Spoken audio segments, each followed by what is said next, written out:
Every week we take a look at some of the patches on this patch panel, which is really just a piece of felt on a door in my house that I use to stage some of my patches and to look at some of the patches that I like to look at.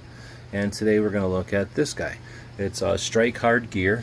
It's their logo, and this is a patch that I got, I believe I got this patch back when we were doing the AK-47 playing card deck.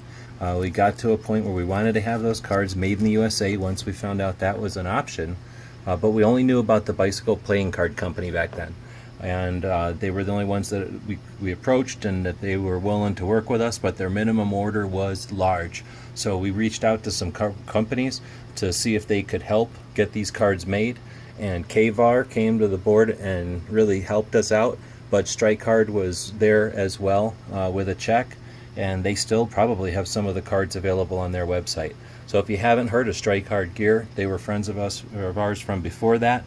They make gear here in the United States for Soviet weapons. So 7.62 by 39, 7.62 by 54R, some of the magazines and calibers that you don't find tactical or useful web gear for. So Strike Hard Gear also made a nylon replacement frog or scabbard for the AK or Kalashnikov bayonets. Of course, I thought that was pretty cool. So they were a cool company making bayonets and other cool nylon gear, and then of course they helped us get the AK identification playing card decks made when we wanted to try to get them made here in the United States. They thought that was a good effort, and they put their money where their mouth was and literally helped us make those here in the United States. So we want to thank them for that, and because of that they got a place of honor here on our patch panel. You don't see their patches very often, so I'm glad to have that one here. It'll never be traded away.